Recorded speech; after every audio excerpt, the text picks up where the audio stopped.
मो पुआ सुरेश पुराना घरे रहे मो एवं मो स्वामी नुआ घरे रहू दिने मु गोटे कामरे सुरेश पाखकु पुराना घर को जाइथिली जेतेबेले मु घरे पहुंची सुरेश रूम को गली सेतेबेले सुरेश रूम रो कबाट खुला थिला मु सीधा रूम भीतर को पसी गली मु रूम भीतर पसी जहा देखिली मो आखि को विश्वास करि पाइलिनी मु देखिली सुरेश आखि बंटा बांड को धरि मुठी मारथिला तार बड़ और लंबा बाल को देखि मो बिया पूरा लारे उदा होई गला मु कोनोसी प्रकारे निज को कंट्रोल करी आ बड़ पाटी रे कहिली सुरेश तू ए कोन करूछु हठात मो स्वर सुनी सुरेश भय करिगला होई तुरंत गामुछा गुड़ाई निज बांड को घोड़ाई थिया हला मु कहली तू एबे कोन करथिलु से मुंडा मुआई कहला सरी बो मु आ केबे एभली भूल करिबि नाही मु कहली सुन आम नुआ घरे किछि मरामती काम चलिछि एहा होछि किछि जिनिसर तालिका बजार जाई एही जिनिस सब किनि आण सुरेश ड्रेस पिंधि बाइक स्टार्ट करी बाजार को जिनिस आनिबाकु गला से जिबा परे मो मनरे मो पुओ सुरेश रा बांड कथा खाली मने पड़िला सुरेश रा बांड पाखा पाखी 8 इंचर हबो तार मोटा आ लंबा बांड मो आखि सामने एक चित्र परि नाचुथिला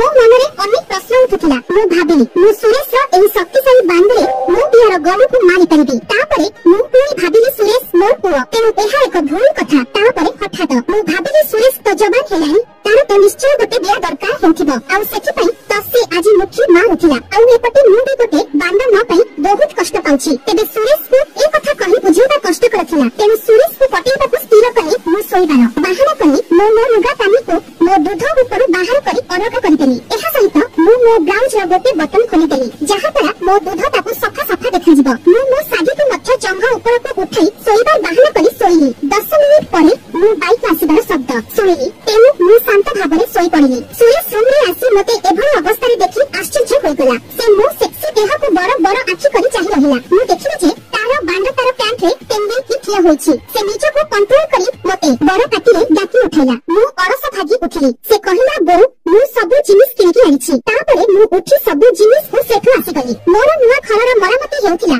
तेनु एही बहाना रे मु सुरेश सहित पुराना घरे सोइबा पई प्लान कली राति 10 टारे मु मोर पुराना घर को आसी अधबात रे वर्षा हिला मु पूरा ओदा होई गली मोर साड़ी ब्लाउज पूरा ओदा होई मो देहरे लागि जाइतिला जहा फळे मु बहुत सेक्सी देखा जाउथिली मु घरे पहुंची डोर बेल बजाइली सुरेश कबाट खोलिला आ मो आडको चाहि कहिला बो तू एथरे पूरी एते वर्ष रे मु कहिली हम देख सुरेश घरे काम चलिछि सोइबा पई जागा नाही तेनु मु एठाको सोइबा को आसी गली बाटरे वर्षा होई गला आ मु ओदा होई गली सुरेश मोर ओदा जुडुकुरु सेक्सी देह को देखुथिला मु सुरेश को कहिली तो पाखरे किछि ड्रेस अछि त दे मु ड्रेस चेंज करबी सुरेश कहिला बो मु संख्या की सब ड्रेस थोई देछि एबे राति रे पिंधिबा को किछि ड्रेस नाही वर्तमान मो पाखरे केवल गोटे हाथ कटा गजी एवं गोटे गामुछा अछि ताको ही पिंधिते मु तार सामने मो उदा साडी खोलिली ब्लाउज को खोलिली मु केवल ब्रा आउ पेंटी ही पिंधिली सुरेश मते अति निरीक्षी की देखुथिला मु ए सब देखुथिली तापरे मु मोर साया मध्य खोली देली एबे मु केवल पेंटी एवं ब्रा पिंधिली ए सब देखि तार बांड पैंट भितरे पेंडी की पैंट फटे बाहर को आसीबो बोली कथा हेउथिला मु गामुछा को गुड़ाई तळकु नई पैंट बाहर कली एहा परे ब्रा मध्य खोली देली एबे मु केवल गोटे गामुछा पिंधि छिडा होइथिली मो दूध पूरा खोला लगला थिला सुरेश मोर काबुला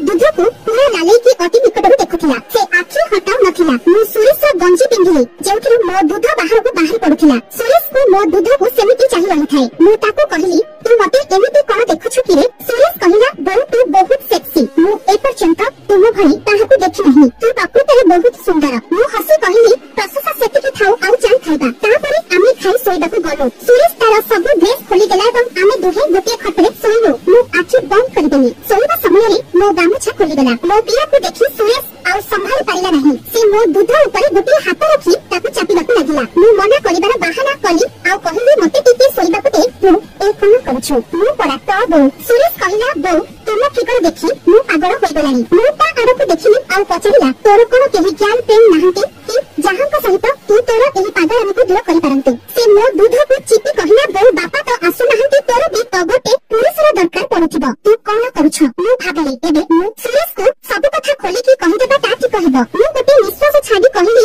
मु एकुटिया कोन करि परिबी सुरेश कहिला बो मु तते सहाय्य करि परिबी मु पचारिली केमिति सुरेश स्पष्ट भाबरे कहिला बो तते गेहिबा पई मो बांड मो पैंट भीतर खाली असंभाळ हेउछि मु कहिली किंतु तू मोर पुआ जदी केहि ए कथा जानिबे ताहेले हमर बदनामी हेबो सुरेश मते निज कोळको ताणी उठरे गोटे किस दे कहिला आमे कोन जाई काहाकू कहबा कि मु ताकू कहिली हम ठीक कथा आज तुमर लंबा बांड देखि मु निजको कंट्रोल करि परिली नाही एवं मते तो सह बिहा देहि देबाकू इच्छा होला सुरेश कहिला बो तोर ଆଉ ବିହାଦେହୀର ଅଭାବ ରହିବ ନାହିଁ। ବାପାଙ୍କ ଅଭାବ ମୁଁ ପୂରଣ କରିବି। ତାପରେ ମୁଁ ପିନ୍ଧିଥିବା ଗଞ୍ଜିକୁ ମୋ ଦୁଧ ଉପରୁ ବାହାର କରି ମୋ ଉପରେ ଚଢ଼ିଗଲା। ସେ ମୋ ଦୁଧକୁ ପାଟିରେ ଭର୍ତ୍ତି କରି ଦୁଧ ପିଇବାକୁ ଚୁଚୁମିଲାଇ ମୁଁ ତାର ବାଣ୍ଡକୁ ମୋ ହାତରେ ନେଇ ମୋ ପିଅ ଉପରେ ରଖିଲି। ସେ ମଧ୍ୟ ମୋ ଦୁଧକୁ ଚୁସି ଚୁସି ଏବଂ ବାଣ୍ଡକୁ ବିଆରେ ପୁରେଇ ଦେଲା। ମୋ ପୁଅର ବାଣ୍ଡ ମୋ ବିଆରେ ପଶିବାରୁ ମୁଁ ଚିତ୍କାର କରିବା ଆରମ୍ଭ କଲି।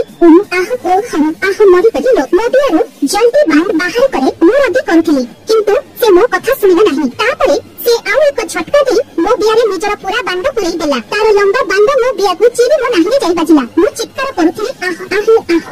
ପୁଅରେ ମୁଁ ମରିଗଲି ରେ, ଫାଟିଗଲା ରେ। କିନ୍ତୁ ସେ ମୋ କଥା ନ ଶୁଣି ଦେଇ ଚାଲୁଥାଏ। ଏବେ ମୁଁ ମଧ୍ୟ ତାର ବାଣ୍ଡରୁ ଦିହା ଖାଇକି ମଜା ନେଉଥିଲି। ମୁଁ ମୋ ଗାଣ୍ଡିକୁ ଉଠେଇ ଉଠେଇ ମୋ ପୁଅଠୁ ଦିହା ଖାଉଥିଲି। ମୁଁ କହିଲି, ଆହାରେ ଆଜି ତୁ ମୋ ବର୍ଷର ବାଣ୍ଡର ଶୋଷକୁ ମେଣ୍ଟାଇ ଦେ, ଆଉ ନିଜ ବୋଉର ବିଆରେ ପୁରା ପୁରେଇ ବୋଉର ବିଆକୁ ଫଟେଇ ଦେ।